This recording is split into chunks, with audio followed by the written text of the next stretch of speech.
Nah, data record itu erat kaitannya kalau mungkin nanti teman-teman kalian belajar tentang database ya. Entah di semester berapa. Biasanya sistem database agak-agak setelah kamu belajar algoritma. Guys. Nah, sistem database atau database yang kita gunakan sekarang, penyimpanan database itu pada dasarnya menggunakan tipe data record. Nih. Nah, kemarin kan udah kenal sama array. Sekarang tipe datanya record. Ini yang sekarang digunakan untuk database. Database zaman sekarang kan macam-macam. Kalian juga punya database mahasiswa. Mungkin nanti ada database Puskesmas, ada database pembayaran mahasiswa, nah, gitu misal. Beberapa database itu pada dasarnya tersimpannya di record.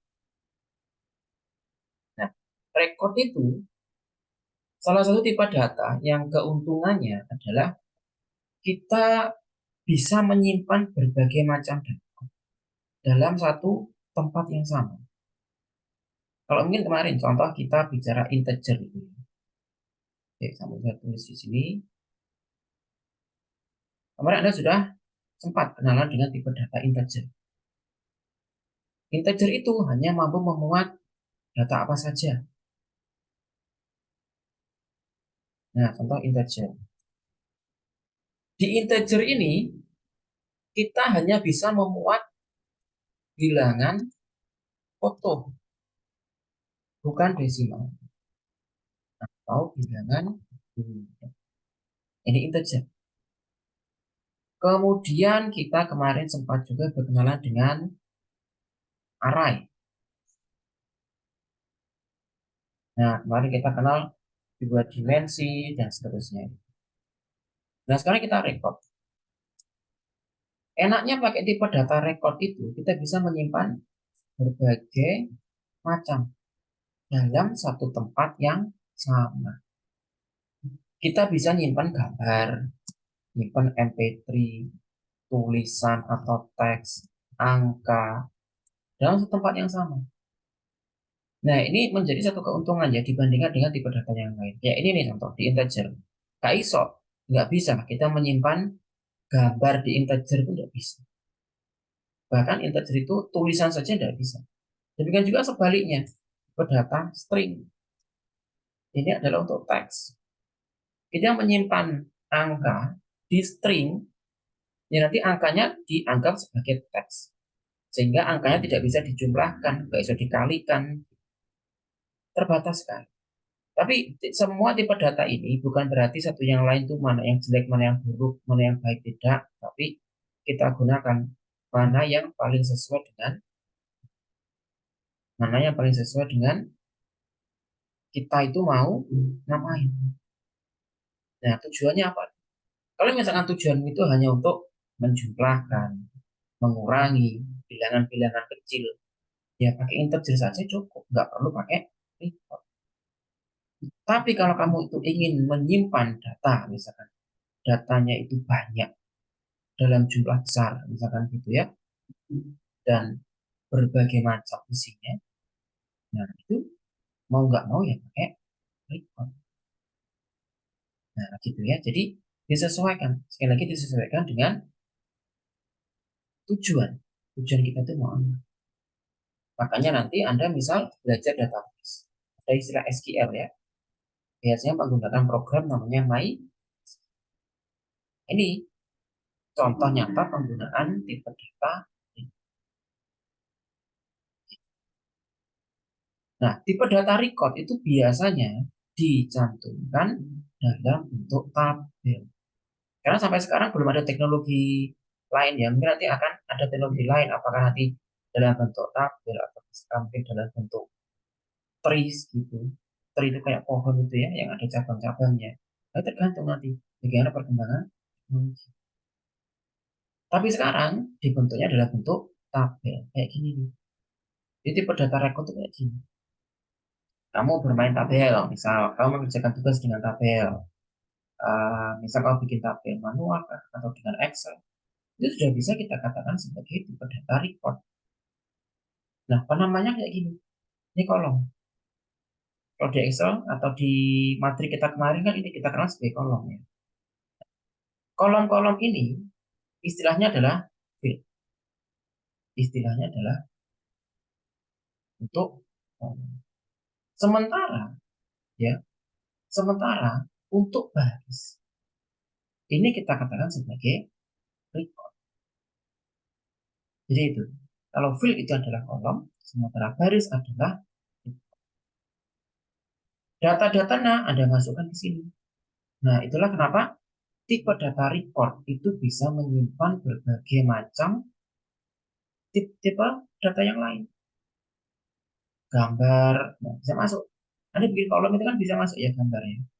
Teks loh, kira teks bisa masuk. Angka bisa masuk. Bahkan MP3 pun bisa kamu masukkan ke sini. Bahkan video pun juga bisa kita masukkan ke sini. Nah, itulah keuntungan kita pakai tipe data record. Tapi ingat, di mana ada keuntungan, di situ ada kelemahan. Gak ono untung tok ya, gak ono. Kelemahan tok itu juga. Nah, kayak ini tadi, integer. Kelemahannya terbatas. Ya memang, integer hanya mampu memuat bilangan bulat. Keterbatasan integer di situ. Tapi keuntungannya, tipe data integer itu paling cepat diproses oleh memori, terutama memori RAM, dan paling cepat diproses oleh mikroprosesor. Nah, makanya kalau ngitung angka itu kan cenderung cepat ya. Misal kamu main-main Excel, ngitung angka, itu kan cepat hasilnya keluar. Karena memang pakai tipe data integer. Keuntungannya itu sehingga memori RAM di komputer kita pun juga nggak berat. Sama dengan record, untuk ada plus minusnya. Plusnya, nah, bisa dengan berbagai macam. Tapi minusnya, bikin memori RAM kita kinerjanya lebih berat. Komputer lebih cepat panas. Nah, gitu. Ya, memang gitu ya. Kalau RAM-nya itu bekerja keras, mikroprosesornya juga bekerja keras, nah biasanya komputer atau laptopnya gampang. Kalau panasnya itu sudah melebihi batas atau overheat, biasanya komputermu ngeblank. Ya nggak ngono ngehang. Kayak bisa dipakai. Itu menang untuk iPhone. Nah, itu plus minusnya tipe data. Nih, kayak gini tadi ya. Tuh. Ini tabelnya cuma segini aja. Tapi kan tidak memungkinkan tabel itu hanya segini. Bisa ini banyak banget nanti fieldnya. Bisa banyak fieldnya. Recordnya juga banyak-banyak. Anda contoh misal, bikin tipe data record mahasiswa X ada sekarang. Banyak banget pasti. Nomor, nama mahasiswa, misal, alamat mahasiswa, semester berapa, ambil mata kuliah apa, nama orang tua, alamat KTP, dan seterusnya. Banyak banget fieldnya. Karena fieldnya banyak, rekodnya juga banyak. Nama, si A, si B, si C, dan seterusnya. Karena tipe datanya record, dan recordnya ini banyak, misalnya bisa sampai ribuan. Nah, disitulah biasanya RAM-nya mulai bekerja keras. Ya. Makanya RAM zaman sekarang itu kapasitasnya gede-gede. 4 giga, 2 giga, 4 giga, ya gitu. Ya karena memang data-data yang diproses oleh RAM juga semakin gede. Ya rekod ini saja. Ya beruntung kalau cuma angka sama teks ini ringan diproses. Tapi kalau misalnya di sini ada angka, di sini ada teks, di sini ada foto, nah, RAM pun memproses itu juga berat, gitu ya. Semakin beragam tipe data yang ada di record, juga proses di RAM-nya juga semakin berat. Makanya zaman sekarang mulai diatasi itu. Ketimbang naruh foto di dalam kolom sini, biasanya sini cuma dikasih teks, tapi teks yang URL itu. Jadi diklik URL-nya dia baru nongol. Itu sebenarnya salah satu cara buat kita mereduksi ya, mengurangi loading data. Karena loading data kalau ada gambarnya, apalagi ada videonya, itu berat banget. Ya, kamu buka YouTube itu kan lebih berat. Kamu buka Instagram itu lebih berat. Ketimbang kamu buka web tertentu, web berita gitu misal, yang isinya hanya teks. Kalau kamu udah belajar Pascal misal, ini ya, atau kamu entah belajar pemrograman apapun di kampus sekarang, ini adalah salah satu cara mendeklarasikan record. Mendeklarasikan kayak gini. Nah, ini mahasiswa sama dengan record. Nanti di mahasiswa itu ada apa saja? Ada name-nya berarti berupa string, nama berupa string, ingat ya, string itu kan teksnya. Nilai, nah baru pakai integer. Jadi di tiap-tiap record ini ya, tiap-tiap baris ini ada tipe datanya masing. Mungkin nanti kan mungkin nanti di sini kamu tambahin foto, foto berupa teks, ya. Ini berupa tipe data masing. Ini kebetulan yang saya cantumkan ini dengan bahasa pemrograman Pascal. Ya. Nanti misal kamu pakai bahasa pemrograman Python, bahasa pemrograman apa yang lainnya, dipersilahkan. Sesuai dengan bahasa pemrograman yang sekarang kamu pelajari atau yang sudah kalian pelajari. Nah, gitu. Ini salah satu contoh deklarasi. Itu ya. Kemudian untuk record, nah ini contoh aplikasi di dunia nyata. Tadi udah kita bahas ya, bahwa record itu erat kaitannya dengan sistem informasi, dengan database. Sistem informasi itu mesti punya database. Apalagi kalau kalian orang RPL, harus paham banget nih. Sistem informasi itu tentu terdiri dari database. Contohnya yang ini nih. Masih akademik, aplikasi e-commerce, dan nanti tugasmu yang nanti saya di GCR ya, kamu membedah aplikasi e-commerce. Nah, contoh aplikasi e-commerce kan banyak ya, Shopee lah, Tokped lah, nah itu. Kamu bedah nanti, kamu bikin bedah kayak gini. Recordnya apa saja, fieldnya apa saja. Nah gitu, jadi kamu breakdown. Atau kamu mungkin nggak breakdown sistem reservasi hotel. Nah, kamu breakdown. Nanti data recordnya apa saja? Mungkin nomor, kode pelanggan mungkin.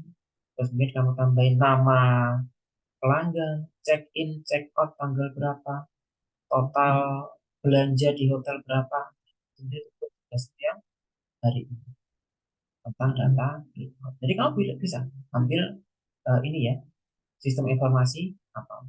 Sistem informasi mahasiswa. Itu bisa. Kalau di kampusmu sudah ada sistem informasi perpustakaan, itu juga boleh, tergantung nanti kamu pakai studi kasus. Oke, itu untuk data. Silakan jika mungkin dari sini ada pertanyaan.